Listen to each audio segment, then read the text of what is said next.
बच्चों, आज हम हिंदी माध्यम का कक्षा 7वीं का विज्ञान विषय पढ़ते हैं।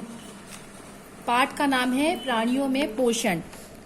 आपने अध्याय 1 में पढ़ा है कि पादप मतलब पौधे अपना भोजन प्रकाश संश्लेषण द्वारा स्वयं बना सकते हैं, परंतु प्राणी मतलब जंतु ऐसा नहीं कर सकते। प्राणी अपना भोजन प्रत्यक्ष अथवा परोक्ष रूप से पौधों से प्राप्त करते हैं। कुछ प्राणी सीधे ही पौधों का भक्षण करते हैं, जबकि कई अन्य उन जंतुओं को अपना आहार बनाते हैं जो पौधे खाते हैं। कुछ जंतु पौधा एवं जंतु दोनों को खाते हैं। याद रखिए कि मानव सहित सभी जीवों को वृद्धि करने, शरीर को स्वस्थ एवं गतिशील बनाए रखने के लिए खाद्य पदार्थों की आवश्यकता होती है। प्राणियों के पोषण में पोषक तत्वों की आवश्यकता, आहार के अंतर्ग्रहण, भोजन ग्रहण करने की विधि और शरीर में इसके उपयोग की विधि सन्निहित मतलब सम्मिलित होती है। अब बच्चों देखो, आप लोगों ने पहले पढ़ाई है कि हम अगर हमारे शरीर को बढ़ने के लिए, आगे बढ़ने के लिए और उसमें विकास के लिए ऊर्जा की आवश्यकता होती है, जो हमको भोजन से मिलती है। इसलिए यही पाठ में ही बताया गया है कि प्राणियों में पोषण मतलब जो पोषण है, ऊर्जा है, वो हमें कहाँ से मिलता है। अब आप मानव में पाचन, हम अपने मुख द्वारा भोजन का अंतर्ग्रहण करते हैं, इसे पचाते हैं तथा फिर उसका उपयोग करते हैं। आहार का बिना पचा भाग मल के रूप में निष्कासित किया जाता है। क्या आपने कभी यह जानने का प्रयास किया है कि शरीर के अंदर भोजन का क्या होता है? भोजन एक सतत नली से गुजरता है जो मुख गुहिका से प्रारंभ होकर गुदा तक जाती है। इस नली को विभिन्न भागों में बांट सकते हैं। मुख गुहिका, ग्रास नली या ग्रसिका, आमाशय, क्षुद्रांध्र, छोटी आंत, बृहदांध्र मतलब बड़ी आंत जो मलाशय से जुड़ी हुई होती है, तथा मलद्वार द्वारा गुदा।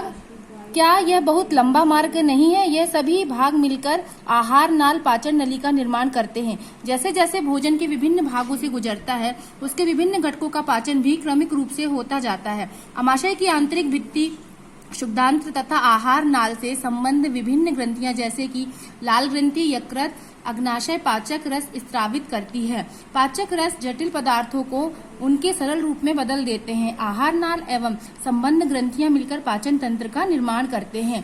आप लोग प्रैक्टिकल में नाम लिखेंगे, पाठ का नाम डालेंगे और फिर प्लेन वाले पेज में मानव पाचन तंत्र का चित्र भी बनाएंगे। फिर है मुख एवं मुख गुहिका। भोजन का अंतर्ग्रहण मुख द्वारा होता है। आहार को शरीर के अंदर लेने की क्रिया अंतर्ग्रहण कहलाती है। अब हम आगे आएंगे।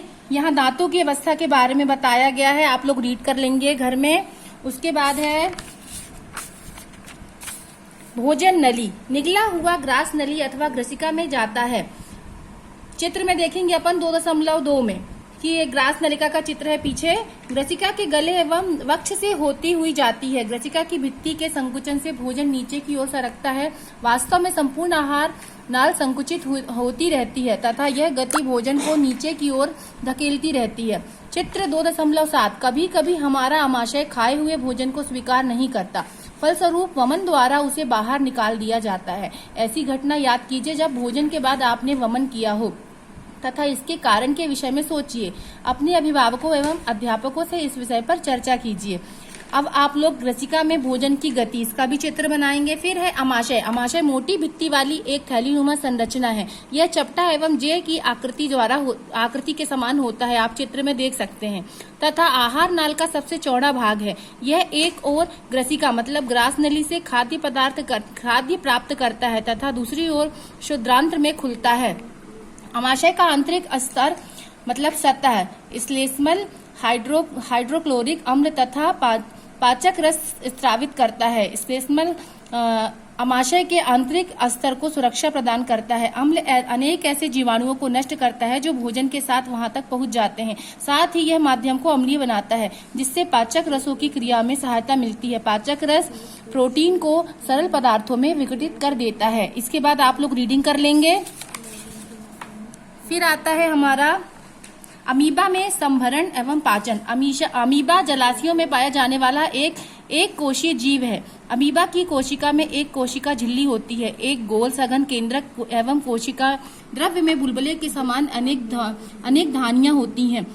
अमीबा निरंतर अपनी आकृति एवं स्थिति बदलता रहता है। यह एक अथवा अधिक अंगुली के समान प्रवर्ध निकालता रहता है, जिन्हें पादाब कहते हैं, जो इन्हें गति एवं भोजन पकड़ने में सहायता करते हैं। अमीबा कुछ सूक्ष्म जीवों का आहार करता है। जब इसे भोजन का आभास होता है तो यह खाद्य कण के चारों ओर बाधा विकसित करके उसे निगल लेता है। खाद्य पदार्थ उसकी खाद्य धानी में फंस जाते हैं। अब आप लोग अमीबा का चित्र बनाएंगे और नामांकित करेंगे। खाद्य धानी में ही पाचक रस स्रावित होते हैं। ये खाद्य पदार्थ पर क्रिया करके उन्हें सरल पदार्थों में बदल देते हैं। पचा हुआ खाद्य धीरे धीरे अवशोषित हो जाता है। अवशोषित पदार्थ अमीबा की वृद्धि एवं रख रखाव एवं गुणन के लिए उपयोग किए जाते हैं।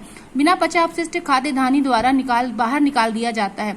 भोजन के पाचन का आधारभूत प्रक्रम सभी प्राणियों में समान है, जिसमें खाद्य पदार्थ सरल पदार्थों में परिवर्तित किए जाते हैं एवं ऊर्जा मुक्त होती है। अगले अध्याय में आप आंत्र द्वारा अवशोषित खाद्य पदार्थों का शरीर के अन्य भागों में स्थानांतरण के विषय में पढ़ेंगे। अब आपका ये पाठ यहाँ समाप्त होता है। आप लोगों को मैं प्रश्न उत्तर भेज रही हूँ, आप लोग लिख के और ग्रुप में सेंड करेंगे और अपना नाम लिखेंगे। शनिवार तक आप लोग की कॉपी चेक होगी, इसलिए पार्ट 1 और पार्ट 2 कंप्लीट कर लीजिएगा चित्र सहित।